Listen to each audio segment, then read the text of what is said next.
김남민 집사님이 아침에 트레스디아스 영성훈련에 가셨어요. 주일날 가셨는데 이제 오늘 돌아오셨는데 우리 탑동교회는 영성훈련 프로그램이 있습니다. 인생을 살면서 어려운 일을 만날 때 정말 하나님과 깊은 사귐의 기도가 필요할 때 또 간절한 눈물의 기도가 필요할 때 여러분 엠마우스 웍 트레스디아스 영성훈련에 다녀오시면 큰 은혜가 될 줄로 믿습니다. 오늘 저랑 한 5-6명 가셨는데 얼마나 많이 우시는지 그래도 새벽길을 재촉해서 다녀오기를 참 감사하다. 함께 해주신 성도님들 또 기도해 주신 성도님들께 감사한데요. 언제 또 있냐면 7월달 없어졌고요.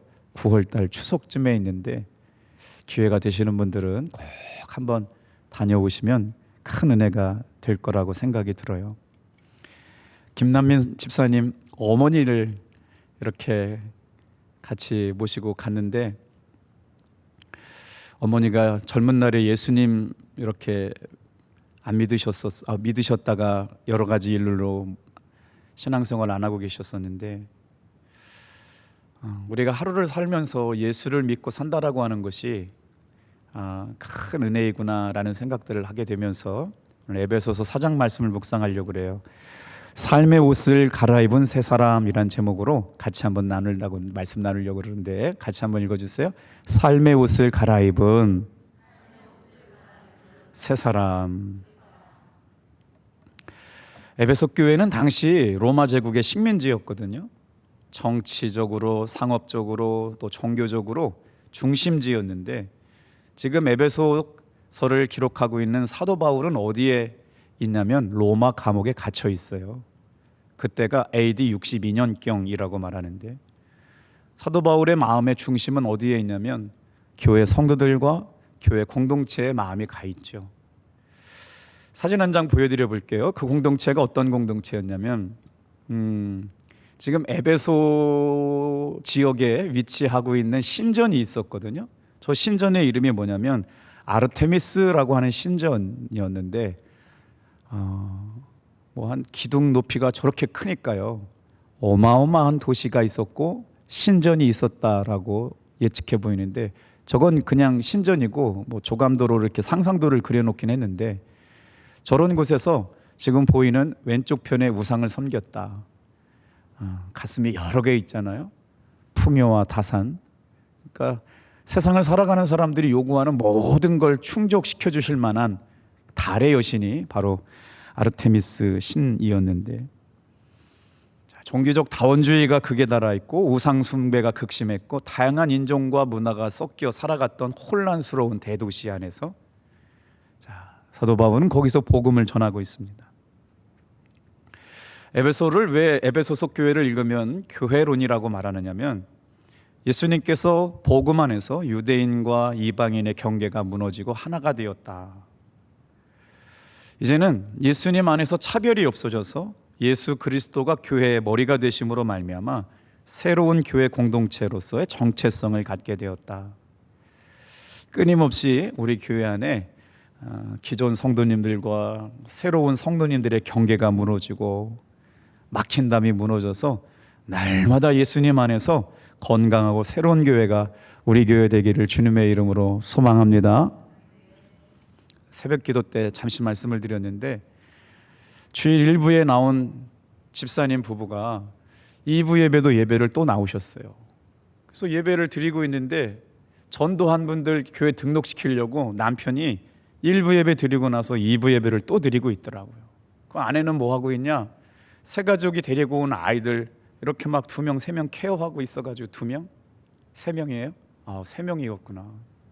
그러니 아기를 데리고 온 엄마가 은혜 받기란 불가능하잖아요. 3명 데리고 애들 데리고 오기도 어려운데 근데 거기서 막 땀을 뻘뻘 흘리면서 업고 치고 막 먹이고 있는 모습을 보면서 얼마나 감사하든지. 시간마다 여러분 우리 교회 안에 이런 성도들이 많아지게 됨으로 말미암아 건강하게 될 줄로 믿습니다. 우리 황 집사님한테 감사드리고 소프라노 전공하신 우리 집사님이 피아노 반주하면서 찬양 불러주니까 얼마나 눈물이 나고 은혜가 되는지 예수님 안에서 잘 될 줄로 믿습니다. 갑자기 기도 순서자가 바뀌어가지고 죄송해요. 내가 놀랐어요. 에베소서 4장 전반부에는 성령이 하나 되게 하신 것을 힘써 지키래요. 다 같이 한번 따라해 볼까요? 성령이 하나 되게 하신 것을 힘써 지키라. 교회 공동체가 새로운 옷을 갈아입은 새 사람들처럼 살아려면 지켜야 될 것들이 있다는 거죠. 구원의 은혜를 경험한 사람들이 어떻게 살아가야 되느냐? 과거 이방인들이 사는 것처럼 옛 습관을 가지고 살려서는 안 된다고 말씀하고 있어요. 에베소서는요, 두 편으로 이해할 수가 있거든요. 1장에서 3장까지는 교리편, 예수를 믿는다라고 하는 게 뭐냐? 한번 설명해 볼까요? 예수를 믿는다는 건 예수님 안으로 들어간다. 엔 크리스토스. 끊임없이 우리가 예수님 안으로 들어가요. 어디에 있어요? 요한복음 15장 말씀에 집중해서 읽어보시면 신앙생활은 끊임없이 예수님 안으로 들어간다는 것, 이게 예수 믿는 것 첫 번째예요. 두 번째 예수님 믿는다는 건 뭐냐면 내 삶의 주권을 포기하고 예수님을 주인으로 모셔드리면서, 이게 두 번째 예수 믿는다는 것. 이제는 내가 내 삶의 주인이 아니고 내 삶의 주인이 누구시냐? 예수님이신 걸 인정해요. 그래서 내가 판단하고 내가 계획하는 게 아니라 예수님께서 내 삶을 판단하고 결정할 수 있도록 주권을 위임해 드리는 것, 이게 예수 믿는다는 거예요. 오늘 여러분의 판단, 생각, 결정이 예수님께 있음을 고백해 보시길 바랍니다. 근데 많은 분들이 내가 다 결정해 놨어요. 내가 먼저 다 정해 놨어요. 그리고 나서 목사님은 기도만 해주세요. 주님은 승낙만 해주세요. 그건 내 결정이지 어떻게 주님의 뜻이에요. 그래서 삶의 주권을 주님 앞에 내려놓는다는 건 그거 하기 전에 주님 앞에 먼저 구하는 거예요. 할까요? 말까요? 갈까요? 말까요? 그래야 후회함이 없다는 거예요. 세 번째는요, 예수님께만 집중하는 거예요. 예수님께만 초점 맞추는 거예요.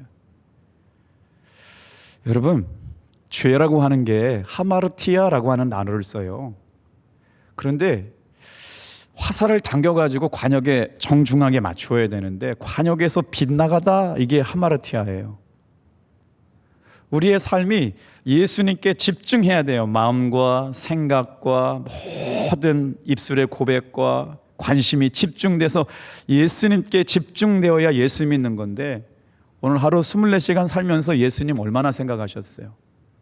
그렇지 못하니까 예수님은 믿는다고 하지만 예수 믿는 사람의 삶의 모습을 갖지 못하고 살 때가 참 많아요. 그래도 오늘 이 저녁에 나오신 분들은 훌륭한 사람들인 줄로 믿습니다. 예수님께 초점 맞춰졌기 때문에 이 비가 아침부터 얼마나 비가 많이 왔어요. 그래도 예수님께 집중하고 계신 분들이니까. 여러분 그거 아세요? 예수님을 진짜 사랑하는 사람들 앞에 가면요, 저절로 겸손해진 거 아세요? 향기가 나거든요. 냄새나가 나거든요. 아, 정말 저 사람은 예수 믿는 사람이네. 오, 저 사람은 정말 하나님이 도우시는 사람이네. 이게 느껴져요. 오늘 이 저녁에 우리가 정말 집중해야 될 것, 내가 예수를 믿는다고 하면서 이런 삶의 향기가 내 삶에 드러나고 있는지를 돌아볼 수 있게 되길 주님의 이름으로 축복합니다. 그래서 1장부터 3장까지는 교리편이라면 4장부터 6장까지는 실천편인데, 자, 실천편이 시작되는 에베소서 4장 전반부는 끝났고 이제 후반부 말씀인데, 한번 성경책을 들고 저랑 함께 따라와 주셨으면 좋겠어요. 다 읽지 못해가지고요, 에베소서 말씀을 보니까 놀랍게도 옛사람의 성품을 가지고 살아가는 사람들이 어떤 사람들이냐, 사도 바울이 이렇게 말씀하고 있어요. 그의 마음에 허망한 생각이 가득하다. 우리의 마음이 주님께 집중되어야 되는데 그의 마음에 헛된 것들이 가득하다. 여기서 헛된 것이라고 하는 표현을 다 해석하기는 어렵지만 사도 바울이 생각할 때 허탄한 거예요. 그래서 그들처럼 행하지 말아라. 그들처럼 행하는 게 뭐냐면 그의 삶이 어두워진다는 거예요. 그래서 어떻게 돼요? 뭐예요? 마음이 굳어지고 딱딱해져 버렸대요.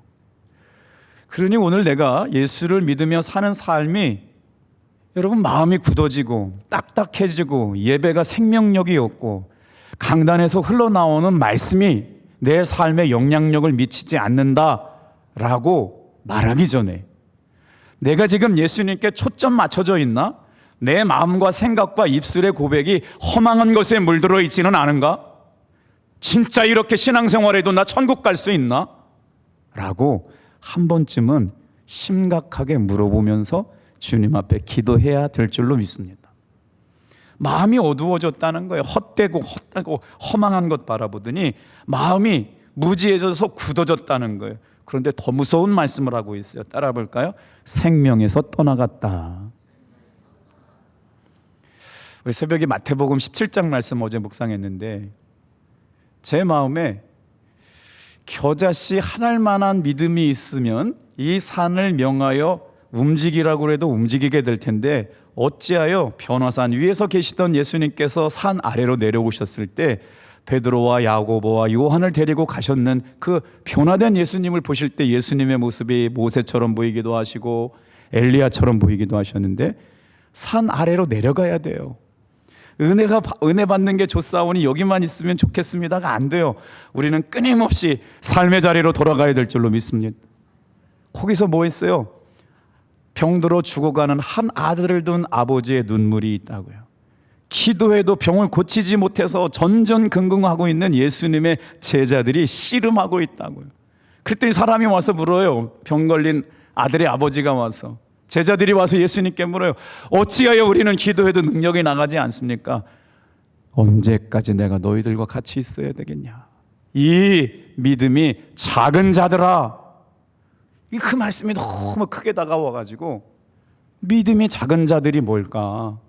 열심히 신앙생활하고 열심히 목회하고 새벽 기도하고 저녁 기도했는데 주님이 저를 책망하시고 우리 성도님들을 책망하시는데 왜 언제까지 내가 너희들하고 함께 있을 거라고 생각하냐? 이제 네 믿음으로 좀 살아가 봐라. 믿음이 작은 자들아. 그런데 믿음이 작다라고 하는 건 믿음의 크기가 작다는 게 아니었어요. 믿음이 죽어있다, 믿음이 살아있다. 살아있는 믿음은 생명력이 있습니다. 살아있는 믿음은 영원합니다. 오늘 이 저녁에 나와 있는 사랑하는 성도 여러분, 저 여러분의 신앙의 삶이 작은 믿음이지만 살아있는 믿음 되시기를 주님의 이름으로 축복합니다. 그때 역사가 일어나요. 그러면 어떻게 하면 예수님 안으로 들어가고 예수님께 위임하고 주권을 맡기면서 집중하면서 예수님께서 말씀하신 은혜를 붙잡고, 야, 그래, 살아있는 믿음을 가지고 살아가는 사람들이 될까? 이제 그래서 그 굳어진 사람들은 어떻게 해요? 생명에서 떠나간 사람이 됐어요. 죽어버린 사람이 됐어요. 죽어버린 사람, 심령이 죽어버리고 마음의 생각이 죽어버린 사람들은 하나님이 하시는 일들을 바라볼 수가 없다. 살아있는 믿음의 사람들은 오늘 이 저녁에 다시 한번 여러분, 주님이 하시는 마음, 주님이 주시는 감동, 주님이 지금 어디에 생각이 흘러가고 마음이 흘러가는지가 보여지게 될 줄로 믿습니다. 거기에 시간을 드리고 마음을 드리고 정성을 드리고 물질을 드리는 거예요. 그러면 복을 받을 수밖에 없고 하나님 기뻐하실 수밖에 없을 줄로 믿습니다. 그런 게 깨달아지면 신앙생활이 막 가슴이 바운스. 여러분, 신앙생활 지금 설레임이 있으세요? 한번 솔직하게 물어보세요. 요즘 내 마음속에 신앙생활에 설레임이 있나? 저는요 지금요 심장이 쿵쿵쿵쿵 거리기 시작했어요. 뭔가 하나님이 일하실 것 같아요. 이제 준비가 다 됐다, 시작하자라고 말씀하실 것 같아요. 할렐루야. 이럴 때 아멘가 크게 되는데 할렐루야. 에이, 비 온다고 다 종이 젖은 비행기. 할렐루야. 아멘. 기대해보세요. 1절 같이 읽어봐요. 이제 그러면서 어떻게 해요? 그들과 같이 배우지 말고 21절 좀 보세요. 너무 은혜로운 말씀이에요. 그냥 지나가고 말기에는 너무 아까운 말씀이에요. 21절 같이 읽어볼게요. 시작. 진리가 예수 안에 있는 것 같이 너희가 참으로 그에게서 듣고 또한 그에게서 가르침을 받았을진데. 그러니까 신앙생활하는 사람의 마음속에는, 생각 속에는 뭐가 있어야 돼요? 진리가 있어야 돼요. 그러니까 오늘 우리가 알았다라고 하는 진리가 어떻게 해요? 주일날 말씀에 비춰보면 출애굽기 16장 말씀, 그날에 만나는 그날에 좋게요. 하나님께서 만나를 베풀어 주시는 시간은 내일이 아니에요. 오늘이에요. 오늘 하루를 살아갈 수 있는 만나를 언제 받느냐? 새벽 시간에 받는 거예요. 힘들어도 집사님은 새벽기도 2번 하셨으면 좋겠고요. 힘들어도 우리 권사님들 새벽기도 3번 하셨으면 좋겠고요. 어렵고 힘들어도 장로님들은 새벽기도 5번 할 수 있으면 좋겠어요. 왜 목사만 7번 해야 돼요? 좀 억울하지 않아요? 목사님은 월급 받잖아요.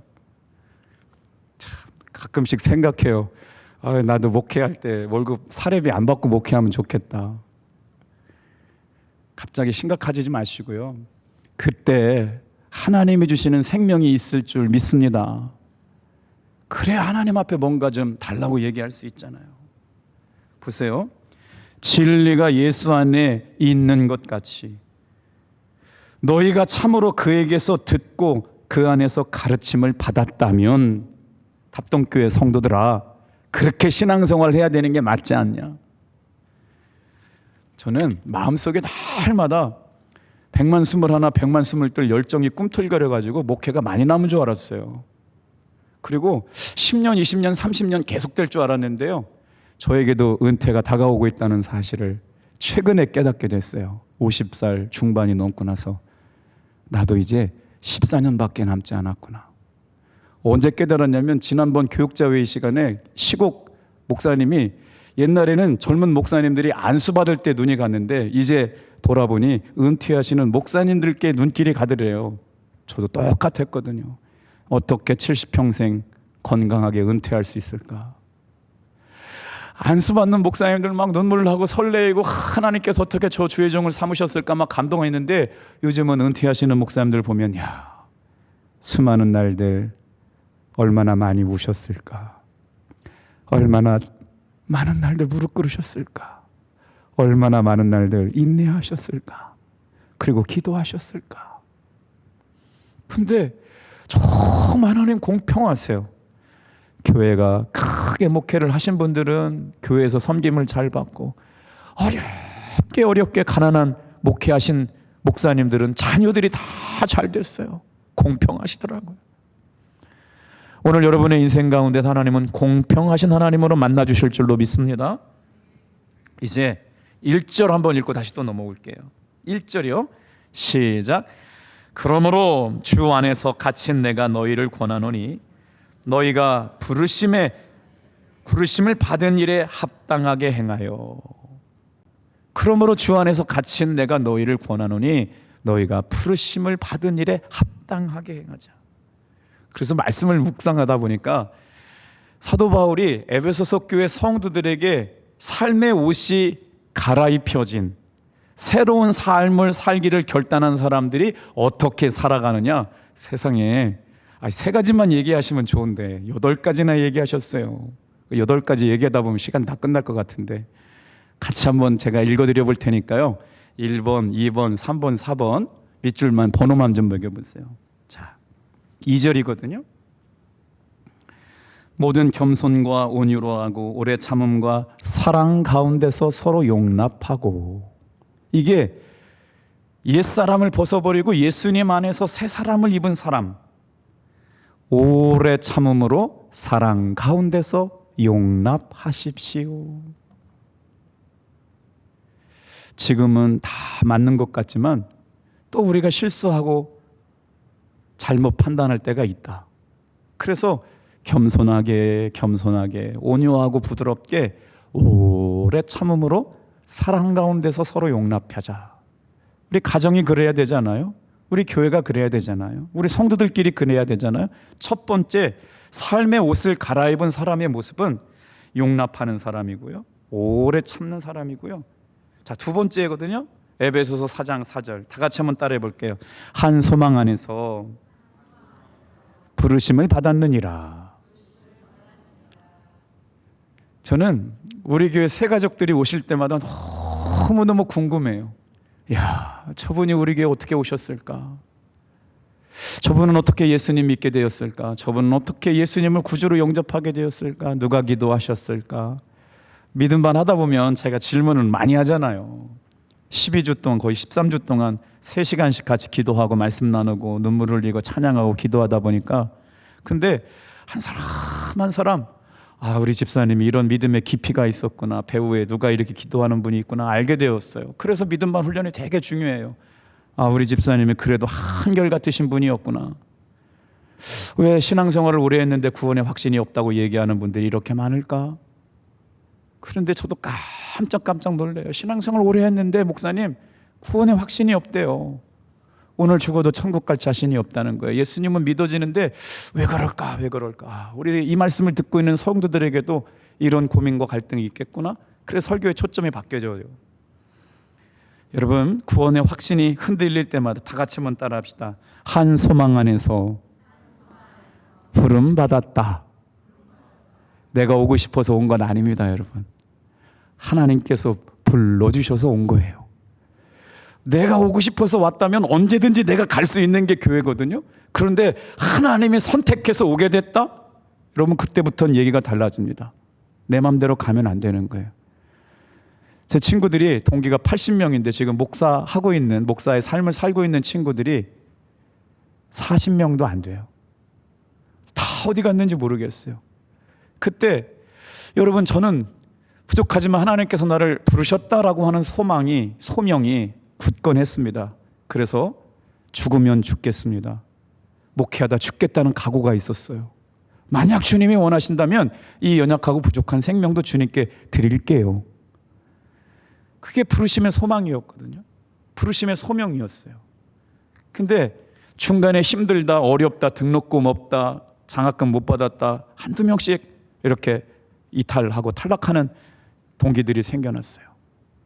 신앙생활 마찬가지예요. 내가 자원해서 신학교 갔을 때는 내가 선택했기 때문에 언제든지 그만둘 수가 있는데, 만약 하나님이 날 부르셔서 주의 종의 길을 가게 했다, 만약 하나님이 부르셔서 저와 여러분들을 탑동교회 성도 되게 하셨다, 이거 내 마음대로 포기할 수 있는 거 아닙니다. 인생의 방향과 물꼬를 틀어서 탑동교회로 인도하셨다면, 그것이 주님이 하신 일이라고 믿어진다면 지금부터 여러분 기도하셔야 돼요. 주님, 제가 무엇을 할까요? 어떻게 할까요? 어디서 봉사할까요? 어떻게 하나님 기쁘시게 할까요? 여러분, 이런 기도하시면요, 신앙생활이 더 풍성해지게 될 줄로 믿습니다. 그래서 에베소서 4장 17절이 세 번째예요. 너희는 이방인처럼 그 마음에 허망한 것으로 행하지 말라. 에베소서 5장 1절이에요. 다 같이 한번 따라합시다. 사랑을 본받는 자녀같이 하나님을 본받는 자녀가 되라. 에베소서 5장 8절이에요. 다 같이 한번 따라해 볼까요? 전에는 너희가 어둠이더니, 다 같이 한번 따라해요. 이제는 주 안에서 빛이라. 빛의 자녀들처럼 행해라. 이젠 우리는 어둠이 아니에요. 빛의 자녀들처럼 살아야 돼요. 에베소서 5장 15절, 오직 지혜 없는 자같이 살지 말고 지혜 있는 자같이 하여. 5장 18절 따라합니다. 술 취하지 말라. 이는 방탕한 것이니 오직 성령으로 충만함을 받으라. 이게 7번째고요. 믿음 반 하시는 분들한테 물어봤어요. 어떻게 술 끊으셨냐고. 그랬더니 아유, 목사님 노력은 많이 하고 있는데 아직 못 끊고 있다고. 아, 그러시군요. 이해가 됩니다. 그 내 힘으로 안 끊어지는데 우리 한 집사님이 고백했어요. 목사님, 저도 그랬거든요. 그런데요, 성령님께서 끊게 하시니까 끊어지더군요. 그리고 술 먹는 자리를 안 갈 수는 없대요, 직장 생활하면서. 그런데 이제 내가 진짜 예수 믿는 사람이기 때문에, 내 마음에는 주님을 모신 성전이기 때문에 저는 사이다를 먹겠습니다. 저는 그렇지만 여러분들을 비난하거나 욕할 마음은 없습니다. 그러면서 같이 어울렸다는 거예요. 그러니까 소통이 되잖아요. 여러분, 그거 아세요? 술자리에서 예수님 믿는가 안 믿는가 시험을 보는 사람들이 되게 많아요. 그리고 나서 야, 인마, 우리 교회 장로님들 술 먹는데, 무슨 술 먹는데 너만 왜 이렇게 유별나냐 그런다고. 받으면 너도 나랑 똑같은 놈이라고 그러고요. 안 받잖아요. 오랜만에 진짜 예수쟁이 만났네 그렇다고요. 저도 해봐서 알아요. 군수님 앞에 불려가가지고 군수님 위해서 기도했더니 이제 목사님 기도하셨으니까 술 한잔 받으라고 그러는데 이거 참 어떻게 덜덜덜덜덜덜 받아야 되나 말아야 되나, 그런 일이 직장생활 하는 분들한테 있잖아요. 지혜롭게 하시길 주님의 이름으로 축복합니다. 뱀처럼 지혜롭고 비둘기처럼 순결하게. 그래서 끝으로 다 같이 한번 따라합시다. 주 안에서 그 힘의 능력으로 강건하여지고, 오늘 이 저녁에 주의 힘의 능력으로 강건하여지게 될 줄로 믿습니다. 그래서 오늘 말씀해 보니까요, 첫째는 어떻게 살아야 된대요? 삶의 옷을 갈아입은 사람들은 다 같이 한번 따라합시다. 더러운 말을 하지 말고 선한 말을 해야 합니다. 자, 22절 같이 한번 읽어볼게요. 22절. 자, 22절 시작.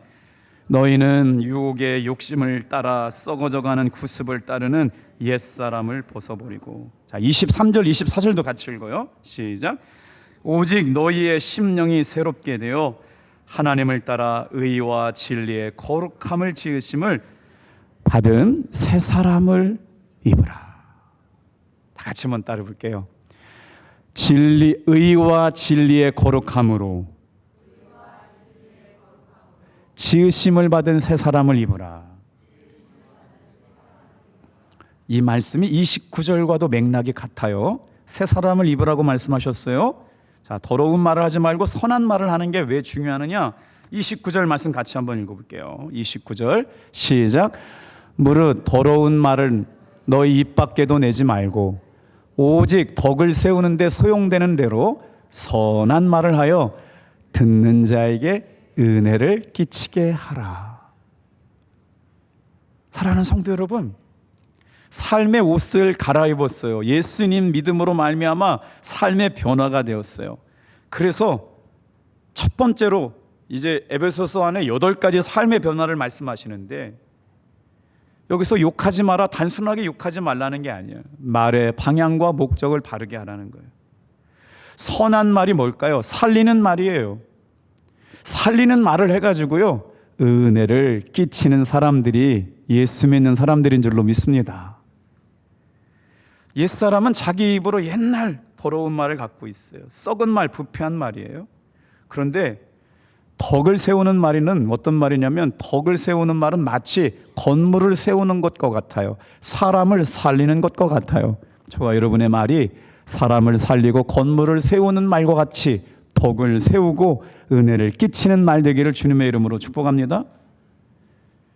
그래서 시편 141편 3절에 보면, 여호와여 내 입에 파수꾼을 세우시고 내 입술의 문을 지켜주소서. 입술에 파수꾼을 세웠다?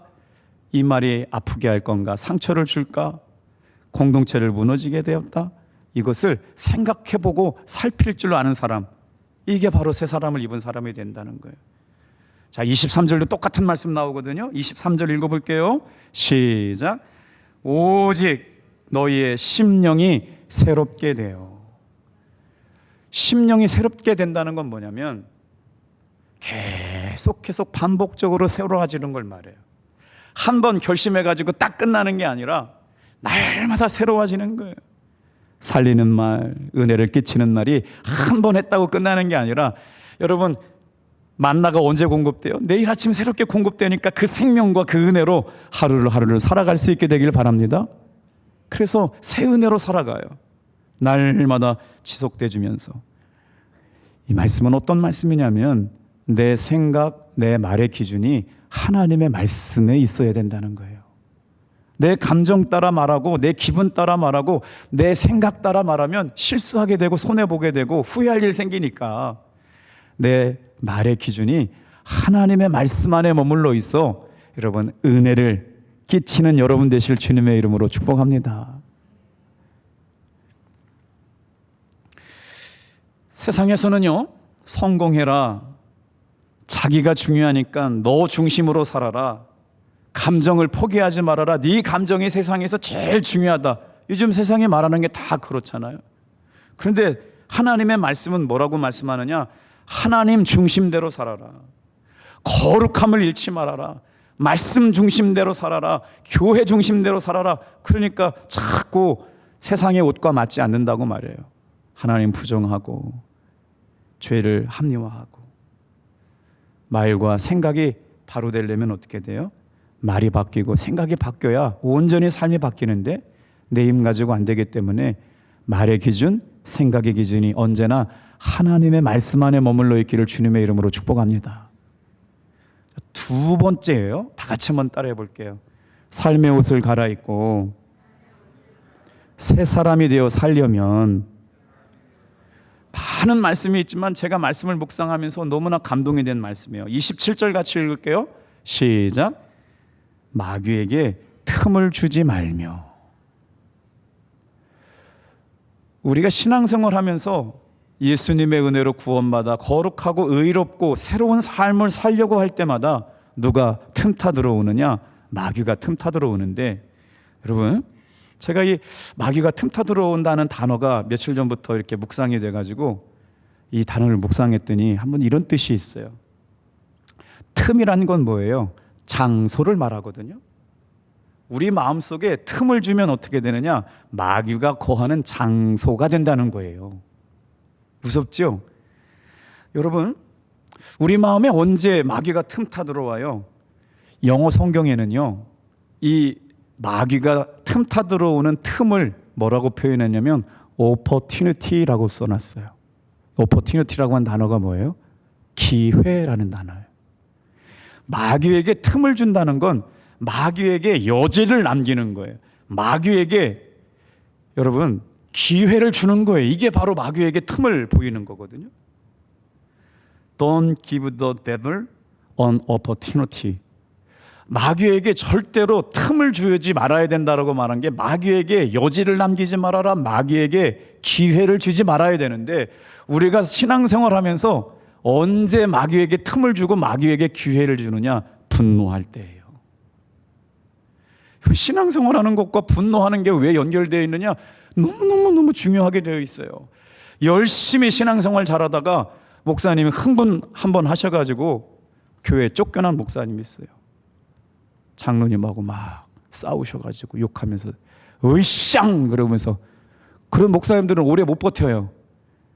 막 여선교 회장님도 내가 진짜로 막 팔 걷어 붙이는 여선교 회장 보면 무서워요. 근데 우리에게는 없어요. 그런 분들 안 계세요. 목사님들 목회해가지고 화를 못 참는 분이 계셔가지고 에이쌍 내가 그냥 뭐 이러면 이제 그 순간 마귀가 틈타 들어와서 수습불능 목회 이제 옮겨가야 돼요. 화합 안 돼요. 여러분도 마찬가지예요. 여지를 주다, 기회를 주다. 우리가 분노하는 순간 여러분 기가 막히게 마귀가 그걸 압니다. 교회 공동체 안에서 여러분 큰 소리가 나지 않도록 날마다 기도하기를 바랍니다. 큰 소리가 날 때는 점잖으신 분들이 가서 조용히 불러주세요. 교회에서 이렇게 하는 거 아니라고. 진짜 그러면 안 된다니까요. 여러분 실제가 그래요. 내가 흥분하고 내가 분노하고 하는 순간에 마귀는 기가 막히게 절호의 기회 찬스를 틈타가지고 다 찾아와요. 가정에서 싸우지 않게 되길 바랍니다. 교회 안에서 큰 소리 낼 이유가 없어요. 다 주님이 일하고 계신데요. 분노할 때 살인했습니다. 분노할 때 술 취했습니다. 분노할 때 미워했습니다. 분노할 때 싸웠습니다. 분노할 때 간음했습니다. 분노할 때 사람들이 이간질했습니다. 분노할 때 마귀가 소환됐습니다. 분노할 때 몸과 마음이 상처받았습니다. 분노하며 내뱉은 한 말 때문에 얼마나 많은 사람들이 생각대로 살고 감정대로 말해서 상처를 주고 받고 있는지 몰라요. 그래서 여러분 변하여 새 사람 된 사람이 첫째는 말이 바뀔 뿐만 아니라 생각이 바뀔 뿐만 아니라 여러분 분노하는 감정을 다스릴 수 있는 은혜가 있기를 바랍니다. 그게 마귀에게 틈을 주는 거라고요.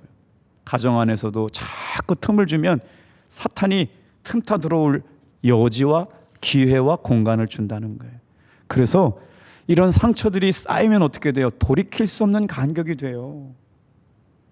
애들이 엄마 아빠와 2만 시간 얘기를 안 하니까 집에 문 닫고 들어가서 안 나온대요. 신방하다 보니까 우리 교회 아이들도 많아요. 목사님 죽겠어요. 우리 애가 집에 들어가서 방문을 잠궈 놓고 안 나와요. 여자애도 안 나온다는 거예요. 남자애도 안 나온다는 거예요. 하루아침에 그런 게 아니에요. 막 안아주고 대화하고 놀고 씨름하고 막 고민이 뭐냐, 학교에서 뭐냐, 그냥 미조할 고조할 얘기를 해주고 나야 애가 엄마 아빠로부터 위로받고 지지받고 격려를 받을 텐데, 그게 단절되니까 엄마 아빠 말 안 듣잖아요. 이제 친구들 말 듣고 SNS 말 듣고, 가족 관계도 상처가 쌓이면 돌이킬 수 없는 틈이 생겨요. 그게 마귀가 틈타 들어온 간격이라는 거예요. 옷만 갈아입지 말고 마음의 생각이 바뀌는 시간 되기를 주님의 이름으로 축복합니다. 자, 23절 24절이요. 자, 시작. 오직 너희의 심령이 새롭게 되어 하나님을 따라 의와 진리의 거룩함으로 지으심을 받은 새 사람을 입으라. 이제 마무리할게요. 3번 다 같이 한번 따라해 볼게요. 예수님처럼 용서하고 사랑해야 합니다. 31절 32절 읽고 정리하고 마쳐요. 31절 32절. 자, 시작. 너희는 모든 악독과 노함과 분냄과 떠드는 것과 비방하는 것을 모든 악의와 함께 버리고 서로 친절하게 하며 불쌍히 여기며 서로 용서하기를 하나님이 그리스도 안에서 너희를 용서하심과 같이 하라. 스승의 날이라고 대학원에 수업 듣고 있는 그 10명이 수업을 들어요. 12명이 들어왔는데 10명이 이제 매일같이 나오는데, 그 있잖아요. 그 어떻게 목회를 하게 될까? 뭐 간호학 전공한 친구도 있고 태권도 공부한 친구도 있고 다양한 일반 학부 졸업한 친구도 있는데, 그런데 선생님 스승의 은혜 감사합니다 그래가지고 여자 신학생 대학원생이 선물 하나 가져오고 남자 신학생이 선물 하나 갖고 왔는데 울컥했어요. 그래도 뭔가 하나가 들을 게 있었나 보다.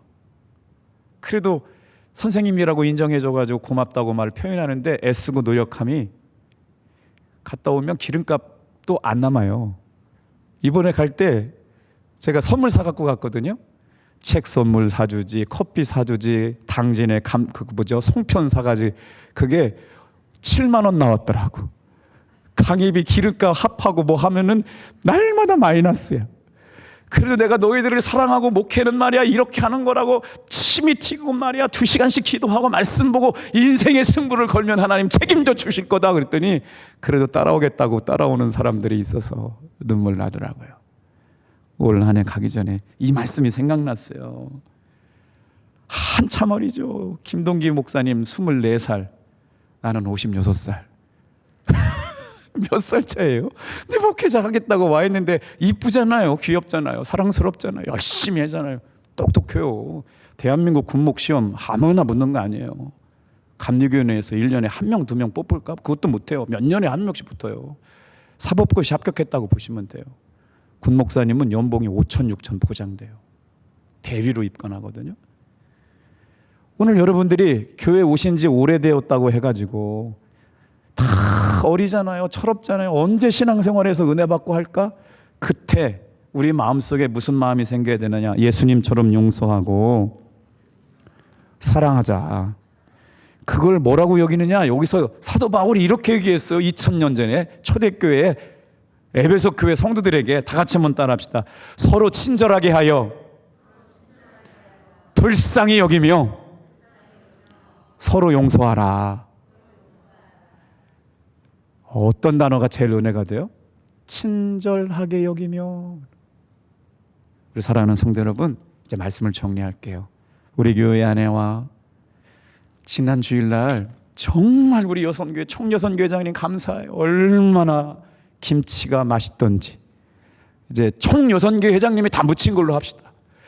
칼국수가 얼마나 맛있던지. 근데 새 가족들이 왔잖아요. 다 뻘쭘 해가지고 어디 앉아야 되는데 자리를 안 내주시더라고. 제가 마음이 막 급해가지고 우리 탑동교회 성도들이요 많이 노력해야 합니다. 본인들 얘기한다고 아멘도 안 하시잖아요. 많이 노력해야 돼요. 아멘도 안 하셔. 진짜 많이 노력해야 돼요. 새 가족들이 와가지고요 다 이러고 있는데 오세요. 자기들끼리만 3, 4, 5 좋아만 그냥 저는 안 먹어도 배불렀어요. 너무너무 감사해서 행복했는데 또 목사라 보니까 그게 보이더라고. 새 가족이 왔는데 어디 가야 될지 몰라가지고 막 발발 동동거리는. 모든 예배 시간에 여러분 우리의 마음이 다 같이 한번 따라합시다. 서로 친절하게 하여 불쌍히 여기고 용서하기를 예수님이 용서하신 것처럼 해라. 단순히 참아주는 게 아니라 내가 이미 용서받은 사람이기 때문에 저 사람도 예수님이 사랑하실 사람이기 때문에 이미 용서받은 사람이 용서하자는 거예요. 불쌍히 여기고 여러분 뭐예요? 친절하게 여기고 용서할 수 있는 은혜가 우리 탐톡교회 모든 성도들에게 있기를 축복합니다. 기도하겠어요.